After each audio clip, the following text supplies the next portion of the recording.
The Los Angeles Dodgers are going to sweep the NL awards, but the MVP is probably the guy you're not thinking about. I'm Blake Flynn for TWSN, and today I'm going to be going over my 2024 MLB Awards predictions from Rookie of the Year, Cy Young, and MVP. As always, don't forget to subscribe to the channel for more content from TWSN. Now let's get into it. So the way we're going to start this is we're going to go from AL to NL. So we're going to go Rookie of the Year first, and then Cy Young, and then MVP. So starting off with my prediction for the AL Rookie of the Year, I have three guys here, and among Jackson Holliday of the Baltimore Orioles, and then a pair of Rangers in Evan Carter and Wyatt Langford. My pick for the 2024 AL Rookie of the Year is Evan Carter. Carter played in 23 games last season, 17 of those being in the postseason, and put up a season average of 306 with a 413 OBP, 645 slugging, and 1.058 OPS with 12 RBIs and 5 homers. In those postseason games, Carter was a star, hitting 300 with a 417 and 500 OBP in slugging, and put up 6 RBIs for the eventual World Series winning Texas Rangers.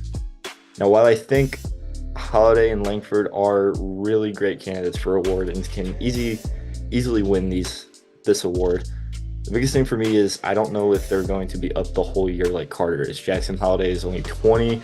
He's the number one prospect, but he is sensational. The son of former Major League outfield and 7-time All-Star Matt Holliday. He put up a 323, 442, 499 slash line last season in the majors. He walked 100 times, he was only one of 8 minor leaguers across all levels to do that. But I don't know if he's going to be there on the opening day, and that's the same thing for Wyatt Langford. Langford across 44 games last year in rookie, single A, double A, and triple A last year, put up an impressive 360, 480, 677 slash, and 17 doubles, 10 homers, 2 triples, and 30s RBIs. And in spring training this year, he's looked like a star, hitting for about an average of 400, as well as a 3-for-4 game with 5 RBIs, including a 3-run homer and a 2-run homer. But I think this award is going to Evan Carter. The biggest thing for me with Langford, they have Evan Carter, Adolis Garcia, even guys like Travis Janikowski and Yordan Alvarez. So if Langford's on the opening day roster, I don't necessarily know that he's going to be a starter. He's going to be more of a platoon rest guy, DH, giving people days off in the outfield, where I think Carter has solidified himself as an everyday outfielder for the Rangers. Now moving on to NL Rookie of the Year. My candidates are Noelvi Marte from the Reds, Paul Skeens from the Pirates, and finally my winner, Yoshinobu Yamamoto from the Dodgers. This guy is absolutely disgusting. I mean, if you look at everything from his Japan tape to what he's done in spring training so far to his 2023 World Baseball Classic, Yamamoto has already proven himself as the staff ace for this Dodgers rotation that is absolutely loaded and will become more loaded when Shohei Ohtani finally returns from his Tommy John surgery. Yamamoto signed that lucrative 12-year, $325 million deal with the Dodgers this offseason. In Japan, he enjoyed a nice 7-year career, a career which saw him go 75-30 with a 1.72 career ERA. Marte, the biggest concern for me is obviously the Reds have a lot of infield depth with guys and fellow young stars like Christian Encarnacion Strand, Matt McLain, Spencer Steer, Ellie De La Cruz, even Edwin Arroyo, if he begins to come up, can end up being a hindrance towards him. I think Marte is going to get a lot of starts, but I don't think that he's going to have enough production to overtake Yamamoto. And Paul Skeens, like it was announced today, is going to start the year in the minors. I think he's going to come up and be fine very quickly. I think this is just a service time thing to try and manipulate that. But Yamamoto is, in my opinion, the clear favorite for this award, and he's going to win it. Moving over to the pitching side now. For the AL Cy Young, my pick's Corbin Burnes, the recently acquired Orioles pitcher from the Brewers. They gave up a haul for him, and I think Burnes immediately comes in and becomes the ace and mentor of this young Orioles rotation, a rotation that saw problems in the postseason as they were the 1 seed and they had the best record in the AL. I think Burns comes in and immediately changes that, gives them that leadership, that playoff experience. He was a 2021 Cy Young winner in the National League. He has 870 career Ks and 208 career walks, so he is very efficient with his pitch, and he has a career 3.26 ERA.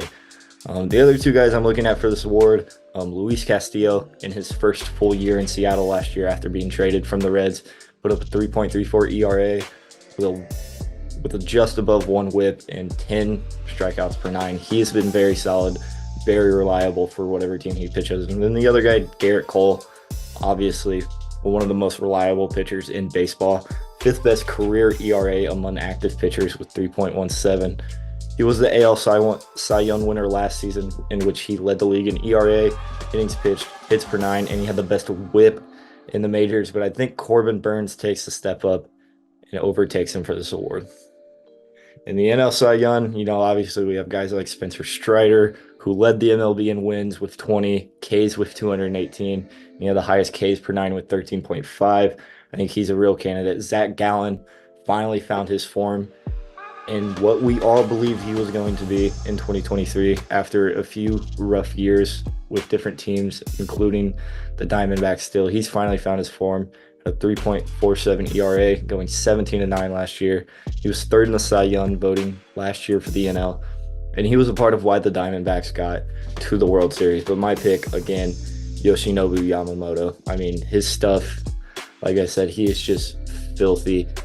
A 95 mile per hour fastball with 11 inches of horizontal break is so disgusting. I mean, watch him pitch, watch some film against teams in Japan, the World Baseball Classic, and spring training against the Rangers. It is disgusting. His rainbow curve is on the likes of current Dodgers teammate Clayton Kershaw. He has that traditional Japanese splitter that just locks up and absolutely embarrasses hitters. Like I said, he's already, in my eyes, the staff of this Dodgers rotation. He's going to be, and technically, while many people debate that he's not a rookie, like I said, but he has the experience. He's a rookie. He's not only going to win Rookie of the Year, but he's also going to win the NL Cy Young. Moving on to our final awards for the AL MVP. The 3 guys I'm looking at this is the young Baltimore Orioles catcher Adley Rutschman, the new Mr. October in Corey Seager from the World Series winning Texas Rangers, and finally Yordan Alvarez of the Houston Astros. And I am going to give this award to Alvarez. He finished 3rd in 2022 in MVP voting. He's had 30 plus homers in the last 3 years. The ball just flies off his bat. He makes really hard, solid contact. And I think playing in a park like Minute Maid helps him get to these numbers. And I think this is going to be the year where he takes that step. He hasn't hit 40 home runs in a season. I think he does that this season. He's going to play a lot more DH than he does in the outfield, but I don't think that's going to matter. I think his hitting stats alone are going to elevate him over everyone. At least 3rd year in the majors. I think he will eventually win an MVP. I don't think it's going to be this year. I think he needs a little more time. Corey Seager, again, if I'm going to pick anyone out of these 2 to contest with Alvarez, it's going to be Corey Seager. He had a career year last year, 2nd highest average, 3rd highest OBP, and then the highest slugging in his career last season. Yordan Alvarez, for me, is just one of the best hitters in baseball, one of the most fun hitters to watch in baseball. And I think he takes that next step, hits 40-plus homers, drives in a lot more RBIs, and I think he will win the AL MVP. And finally, for the NL MVP, this is the one I said that it may not be the guy you were thinking of. Obviously, we can't contest Ronald Acuna after his incredible 40-70 season last year, season unlike any other. He's going to have another great chance to win this award. Shohei Ohtani, again, probably the Dodger you're thinking of. The pitching, him not pitching is going to hurt him, I think. I mean, obviously, he's going to DH this year, and he's still going to do really well. But what Dodger do you think of if it's not Shohei Ohtani? Do you think Freddie Freeman? Do you think someone like Will Smith? No. My pick for the NL MVP is the 2018 American League MVP in Mookie Betts. He's a career almost 300 hitter with a 373 on base percentage, 527 slugging. He has had 150 hits in a season in 7 of his 10 years in the major leagues. And if you look at his baseball savant page, I'll throw it on the screen right now. It is just beautiful. Like, for a baseball nerd like me, that is just glorious. All red, what you want to be in. Mookie Betts is going to win the MVP this year. And it's not going to be Shohei. It's not going to be Freddie. Mookie Betts, I believe, is the most important part of this loaded Dodgers team. If Mookie Betts plays well, then this team will make a run. Well, those are my predictions. As always, sound off in the comments. Let me know what you agree with, what you disagree with, who's going to win each award. Also, follow me on Twitter and TikTok at BlakeFlynn1518. I'll have more content on that. And as always, like I said again, don't forget to subscribe, like the video, stay up to date with more TWSN content. I'm Blake Flynn for TWSN. Thank you for watching.